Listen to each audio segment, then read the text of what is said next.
Hello students, आज के इस वीडियो में सबसे पहले तो हम ये समझेंगे कि ये जो कंडीशनल प्रोबेबिलिटी है उसका मतलब क्या होता है और साथ ही साथ इसके बेस पे एक दो न्यूमेरिकल सॉल्व कर देंगे जिससे करके हमारे कंडीशनल प्रोबेबिलिटी के सारे कंसेप्ट क्लियर हो जाए। और अंत में हम ये देखेंगे कि टोटल प्रोबेबिलिटी क्या है और उसके बेस पे थोड़े बहुत न्यूमेरिकल सॉल्व कर देंगे जिससे करके ये जो टोटल प्रोबेबिलिटी है उसके भी सारे कंसेप्ट क्लियर हो जाए। So I hope you are ready with your pen and paper. So without wasting much time let us start this video. तो सबसे पहले तो हम ये समझते हैं कि कंडीशनल प्रोबेबिलिटी यानी क्या। तो उसके लिए एक इक्वेशन दिया हुआ है कंडीशनल प्रोबेबिलिटी का। ये जो इक्वेशन है उसे हम बोलते हैं कि ये जो हमारा इवेंट ए है, ये इवेंट ए होने की प्रोबेबिलिटी क्या, जब पहले से ही बी इवेंट हो चुका हो। यानी हमें गिवन क्या है, गिवन है कि इवेंट बी हो गया है, यानी event B is already occurred, B event हो गया है, तब ए इवेंट होने की प्रोबेबिलिटी क्या होगी। तो उसका इक्वेशन कुछ ऐसा होता है, P A intersection B divided by P of B, जहां पे ये जो पी ऑफ बी है वो जीरो से बड़ा होना चाहिए। अगर पी ऑफ बी जीरो के बराबर हो गया तो ये पूरा टर्म जो है अनडिफाइंड हो जाएगा, इसलिए हमें पी ऑफ बी कैसा होना चाहिए, बी जो है वो जीरो से बड़ा होना चाहिए।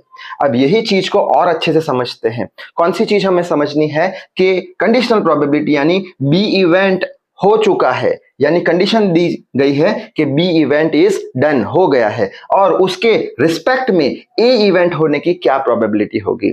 जैसे कि हमें पता है कि टोटल 52 कार्ड्स होते हैं, ताश के पत्तों में टोटल 52 पत्ते होते हैं, उसमें से 4 जो होते हैं वो इक्के होते हैं।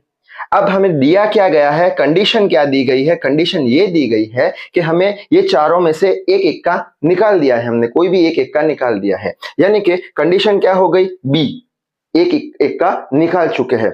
यानी कि एक इक्का अगर निकाल दिया तो बचे कितने इक्के, 3, और कार्ड कितने बचे, 52 में से एक निकाल लिया तो 51 बच गए।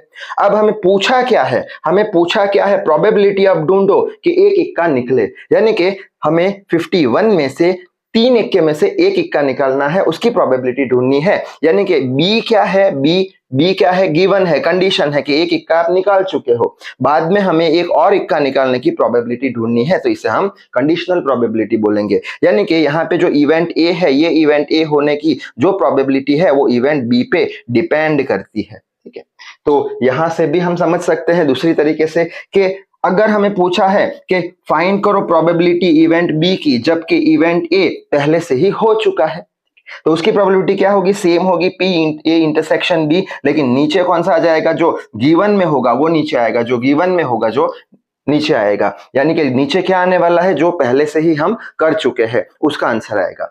सपोजिंग यहाँ पे ऐसा दिया गया है कि एक इक्का निकाल दिया है, बाद में एक इक्का रख दिया है, तो एक इक्का निकालने की प्रोबेबिलिटी क्या होगी, तो इसका आंसर डिफरेंट हो जाएगा कि 4 इक्कों में से 4 इक्के निकालने हैं 52 पत्तों में से। लेकिन कंडीशनल प्रोबेबिलिटी यानी क्या, एक इक्का निकाल दिया है, वापस नहीं रख रहे हैं, एक इक्का निकाल दिया है और बाद में एक और इक्का निकालने की प्रोबेबिलिटी क्या होगी, जिसे कंडीशनल प्रोबेबिलिटी बोलते हैं।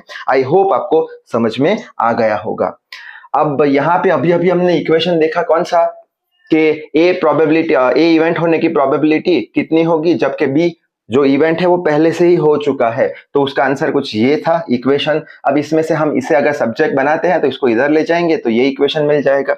उसी तरीके से दूसरे इक्वेशन में हमने देखा था कि बी इवेंट होने की प्रोबेबिलिटी कितनी, जब ए इवेंट पहले से ही हो चुका हो, कंडीशन दे दी है कि ए हो गया है, तब बी कितने होने की प्रोबेबिलिटी कितनी होगी, तो ये इक्वेशन कुछ था। अब इसमें से वापस से इसको सब्जेक्ट बना देंगे तो ये यहाँ पे चला जाएगा, ये इक्वेशन मिल जाएगा। ये दोनों इक्वेशन पे से हम क्या बोल देंगे कि ए इंटरसेक्शन बी के बराबर है, यानी ये दोनों एक दूसरे के बराबर है, यानी ये दोनों एक दूसरे के बराबर है, और ये दोनों किसके बराबर है, ए इंटरसेक्शन बी के, तो ये दोनों ए इंटरसेक्शन बी के बराबर है।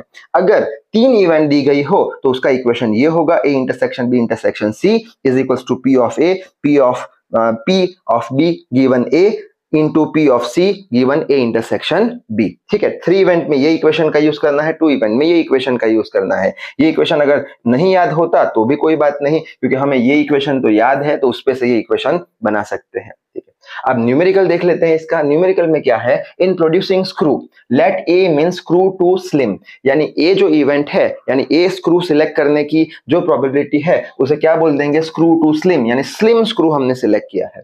और B means screw too short, यानी बी दूसरा जो स्क्रू ले रहे हैं हम उसकी प्रोबेबिलिटी बी होगी और वो कैसा होगा, बहुत ही छोटा होगा। Let P of A is 0.1, यानी जो हम स्लिम स्क्रू ले रहे हैं पूरे लॉट में से उसकी प्रोबेबिलिटी 0.1 है। And let the conditional probability that slim screw is also too short is 0.2, यानी कंडीशन क्या दी गई है कि स्लिम स्क्रू हमने पहले से ही निकाल दिया है और बाद में एक और स्क्रू निकालना है, उसकी प्रोबेबिलिटी कितनी होगी, 0.2 होगी। और ये जो स्लिम स्क्रू हमने पहले से ही निकाल दिया है और बाद में एक और स्क्रू निकाल रहे हैं वो भी कैसा होना चाहिए, स्लिम होना चाहिए, उसकी प्रोबेबिलिटी 0.2 है। What is the probability that screw that we pick randomly from the lot produced will be both slim and too short. Slim की प्रोबेबिलिटी ए है, शॉर्ट की प्रोबेबिलिटी बी है।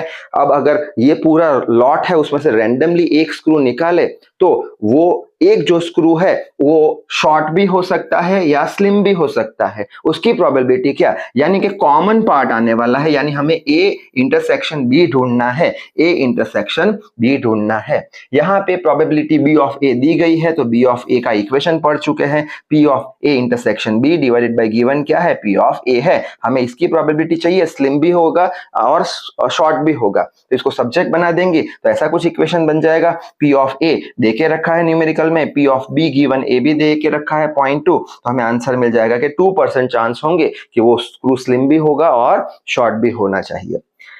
आगे बढ़ लेते हैं नेक्स्ट न्यूमेरिकल पे। Let A and B be two events, दो इवेंट है with P A is equal to 3/8, P is equal to 7/8 और P A intersection B is 1/2। Find the probability of P given B and P of B given ए।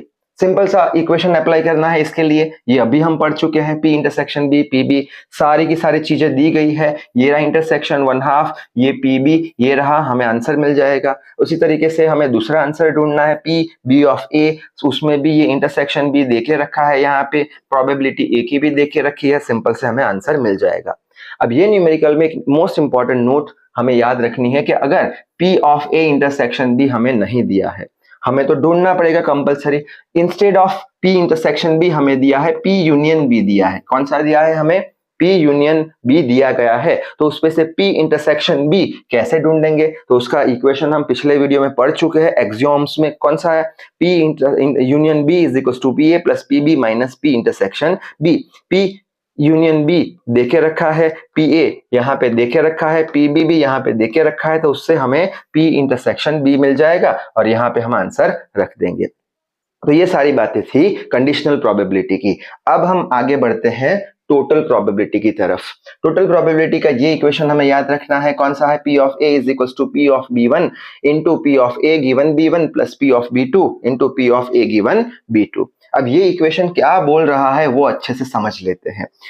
ये equation ये बोल रहा है कि suppose करते हैं कि दो मशीन है, एक मशीन B1 है और एक मशीन B2 है, एक मशीन B1 है एक मशीन B2 है। मशीन B1 जो है वो 7 कंपोनेंट बना रहा है और मशीन B2 जो है वो 8 कंपोनेंट बना रहा है, यानी टोटल कंपोनेंट 15 कंपोनेंट है हमारे पास। और हमें गिवन क्या है, देखे क्या रखा है, देखे ये रखा है कि मशीन B1 जो है वो एक डिफेक्टिव कंपोनेंट बना रहा है, यानी एक इवेंट ए हो गई डिफेक्टिव कंपोनेंट बनने की, और मशीन B2 है वो 2 डिफेक्टिव कंपोनेंट बना रहा है, यानी डिफेक्टिव कंपोनेंट लेने की प्रोबेबिलिटी क्या हो गई, ए। और हमें पूछा है कि प्रोबेबिलिटी फाइंड करो कि जो आप कंपोनेंट उठा रहे हो वो लॉट में से वो डिफेक्टिव निकले, तो उसे हम बोल देंगे प्रोबेबिलिटी ऑफ ए। यानी प्रोबेबिलिटी ऑफ ए यानी क्या कि डिफेक्टिव कंपोनेंट लेने की क्या प्रोबेबिलिटी है। डिफेक्टिव कंपोनेंट मशीन 1 कितना बना रहा है, 1, मशीन 2 कितना बना रहा है, 2, टोटल कितने बना रहे हैं, 7 मशीन 1, ये मशीन 2 8 कंपोनेंट बना रहा है। तो ये इक्वेशन क्या बोलना चाहता है कि सबसे पहले तो हम मशीन B1 के पास जाएंगे, फर्स्ट मशीन के पास जाएंगे, उसमें से एक डिफेक्टिव कंपोनेंट सिलेक्ट करेंगे, प्लस मशीन B2 के पास जाएंगे बाद में, उसमें से एक डिफेक्टिव कंपोनेंट सिलेक्ट करेंगे, ये दोनों को ऐड करेंगे तो हमें टोटल प्रोबेबिलिटी मिल जाएगी किसकी, कि डिफेक्टिव कंपोनेंट हम सिलेक्ट कर रहे हैं उसकी। अब इसका न्यूमेरिकल देखेंगे तब और अच्छे से समझ में आएगा। न्यूमेरिकल क्या है? In a certain assembly plant 3 machines B1, B2, B3 produces 30%, 40% and 25% of the product. यानी कि जो B1 मशीन है वो कितना प्रोडक्शन कर रही है? 30%, टोटल प्रोडक्शन का 30%, तो ये हो गया 0.3। B2 है वो 45% कर रही है, यानी परसेंटेज का हम पॉइंट में कन्वर्ट कर रहे हैं डिवाइड बाय 100 करके, और B3 मशीन है वो 25% यानी 0.25 जितना प्रोडक्शन कर रही है।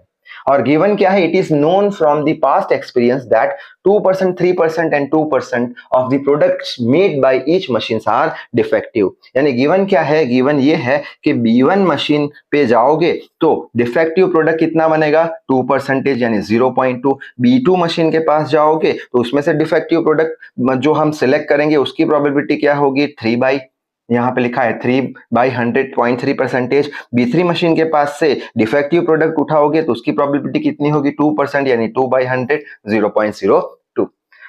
पूछा क्या है यहाँ पे? Suppose a finished product is randomly selected. अब ये सारे प्रोडक्ट जो हमारे पास रखे हैं डिफेक्टिव और नॉन डिफेक्टिव सारे मशीन के, उसमें से एक हमें प्रोडक्ट सिलेक्ट करना है, रैंडमली सिलेक्ट करना है, ठीक है। What is the probability that it is defective? और जो भी हमने प्रोडक्ट सिलेक्ट किया वो डिफेक्टिव हो उसकी प्रोबेबिलिटी कितनी होगी? तो क्या करेंगे? टोटल प्रोबेबिलिटी ढूंढनी है, डिफेक्टिव कंपोनेंट होना चाहिए, वो उसकी प्रोबेबिलिटी क्या होगी? सबसे पहले B1 मशीन के पास गए, उसमें से एक डिफेक्टिव कंपोनेंट सिलेक्ट किया, प्लस B2 मशीन के पास गए, उसमें से एक डिफेक्टिव कंपोनेंट सिलेक्ट किया, प्लस B3 मशीन के पास गए, उसमें से एक डिफेक्टिव कंपोनेंट सिलेक्ट किया, तो टोटल प्रोबेबिलिटी हमें मिल जाएगी डिफेक्टिव कंपोनेंट सिलेक्ट करने की। यहाँ पे B1 का वैल्यू दिया है, यहाँ पे P ऑफ A B1 ये भी देके रखा है, B2 का वैल्यू दिया है, P ऑफ A B2 भी देके रखा है, यहाँ पे P B3 भी दिया हुआ है, P ऑफ B3 भी दिया हुआ है, यानी सारी चीजें दी है। हम सिंपली सारी वैल्यूज रख देंगे और फाइनली हमें आंसर मिल जाएगा कि ये सारे जो लॉट है उसमें से रैंडमली अगर हम डिफेक्टिव कंपोनेंट सिलेक्ट करने की प्रोबेबिलिटी ढूंढे तो होगी 2.5% जितने चांस होंगे। तो इस वीडियो में बस इतना ही। शायद से आपके कंडीशनल प्रोबेबिलिटी और टोटल प्रोबेबिलिटी के कंसेप्ट क्लियर हो चुके होंगे। तो till then read hard, work hard. Thank you very much.